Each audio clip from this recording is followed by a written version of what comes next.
வணக்கம். DSTS provided inter-company discussion, psychology department discussion, all department conference meeting. Okay discussion. எந்த ஒரு விஷயத்தையுமே முன்கூட்டியே சால்வ் பண்ணக்கூடிய டைரக்டர் சார் என்ன நிகழ்வு அப்படின்ற மாதிரி ஒருத்தர் ஒரு கொஸ்டின் கேட்டிருக்காங்க. பயோவிஸ் ரேவதி பொறுத்த வரைக்கும் என்ன தகவல் அப்படின்னா, ரிசர்ச் செஞ்சதில் நியூட்ரிஷன் 12,000 சம்பாதிக்கிறாங்க, காலையில் சாப்பிட்றதில்ல, பாத்ரூம் போகிறது கௌரவமாக நினச்சிக்குவாங்க, அதனால் சரியாக சாப்பிட மாட்டாங்க. அதனால் என்ன ஆகும், பிரெயினில் இருக்கக்கூடிய மேக்னீசியம், பொட்டாசியம், பாஸ்பரஸ், மினரல்ஸ் எல்லாம் டவுன் ஆகி ஒரு கிராஸ் லைனில் ஒரு அக்சபிலிட்டி கோடில் தோது பார்க்கலாம்னு நினைக்கிறது தோதாகாது. அதனால் சம்பாதிக்கிறாங்க, அதில் ஒரு 5,000, ஒரு 6,000, 7,000 சாப்பிடலாம். அட்லீஸ்ட் ஒரு 4,000 ரூபாய்க்காவது சாப்பிட்லாம். அதனால் இவங்களுக்கு நியூட்ரிஷன் எஃபெக்ட் இருக்கிறனால தான் இவ்வளோ இஷ்யூ. மற்றபடி பயோவேஸ் கம்பெனிக்கும் இவங்களெல்லாம் துன்புறுத்த போகிறது கிடையாது. ஓகே, நானே பயோவேஸில் வேலை செஞ்சும்போது கூட எனக்கு நல்லா சாப்பாடு ஓரளவு தோதாக அமைச்சிக்கிட்டாங்க.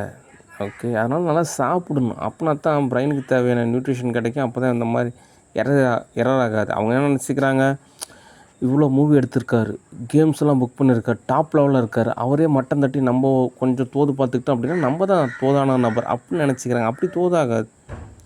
ஓகே, அவங்கவுங்களுக்கு உண்டான ஒரு குவாலிஃபைடான ஒரு விஷயம் இருக்குது. ஓகே, அதனால் இங்கே ஒரு மிங்கலான ஒரு பதத்தில் இருக்கிறனால கிழக்கை சித்தை பொறுத்த வரைக்கும் ஒரு தோதாகிற மாதிரி நினச்சிக்கிறேன். அப்படிலாம் கிடையாது. ஓகே, அதனால் பணிவாக இருக்கணும். அது உள்ளே இருக்கக்கூடிய ஓஎஸும் சாஃப்ட்வேரும் அந்த மாதிரி தோதாக அமைச்சிக்கணும். ஏன் அப்படின்னா, இவங்க சம்பாதிக்கிறாங்க, எனக்காக கொண்டு வந்து கொடுக்குறாங்க, நான் ஏதோ சாப்பாடு போடாத மாதிரி. இவங்க சம்பாதிக்கிறாங்க, இவங்க வச்சுக்கிறாங்க, இவங்க சாப்பிடாம போனதுக்கு நான் என்ன பண்ண முடியும்? ஓகே, அதனால் கொஞ்சமாவது மனசாட்சியோடையும் பகுத்தறிவோடையும் நடந்துக்கணும். ஓகே, ஏதோ 1000 பவுன் போடுற மாதிரியும் எதுக்கு பில்டப் அப்படிலாம் எதுவுமே தேவை கிடையாது. நார்மலாக 2K கிட்ஸ் மாதிரி நடந்துக்கிட்டாலே போதும். நல்லா சம்பாதிக்கிறீங்களா, ஓரளவாவது வாங்கி சாப்பிடுங்க, நல்லா திருப்தியாக சாப்பிடுங்க. அப்போ தான் பிரெயின் ஃபங்க்ஷனாக தான் நல்லாயிருக்கும். அப்போ தான் இந்த மாதிரி ஏதோ மிங்கல் ஆகாமல் எரர் ஆகாமல் இருக்கும். ஓகே, கம்பெனி வந்துட்டு சேலரி மட்டும் தான் தருவாங்க, நல்லா புரிஞ்சுக்குங்க. அதுக்கப்புறம் ஏதாவது ஒரு விஷயம் அப்படின்னா போனஸ் தருவாங்க. அதுக்கப்புறம் ஏதோ ஒன்றா ப்ரொமோஷன், அவ்வளோதான். சாப்பாடு தர மாட்டாங்க ஐடி கம்பெனியை பொறுத்த வரைக்கும். அது ஒரு விஷயம் இருக்குது. வேணால் கேண்டீன் இருந்துச்சு அப்படின்னா நீங்கள் அமௌண்ட் கொடுத்து உங்களுக்கு தேவையானதெல்லாம் வாங்கி சாப்பிட்டுக்கலாம். அதனால் கம்பெனியே வந்து சோறு போட்டுன்னு நினைக்காதீங்க. அது ஒரு சில கம்பெனிக்கு தான் தோதாகும். பெரும்பாலும் கம்பெனி சோறு போடாது, காசு தரும், போனஸ் தரும், ப்ரொமோஷன் தரும், அவ்வளோதான். ஓகே, ஆனால் கிச்சன் ஃபெசிலிட்டியெல்லாம் அதெல்லாம் ஒரு சில கம்பெனிக்கு மட்டும்தான் தோதாகும். ஓகே, அதனால் நல்லா சாப்பிடணும். சாப்பிடாததுனால தான் இந்த எரர். ஓகே, அதனால் பயோவிஸ் பொறுத்த வரைக்கும் எதுவும் நினச்சிக்காதீங்க, அது ஒரு நல்ல கம்பெனி தான். ஓகே, சரி, அவ்வளோதான் தகவல்.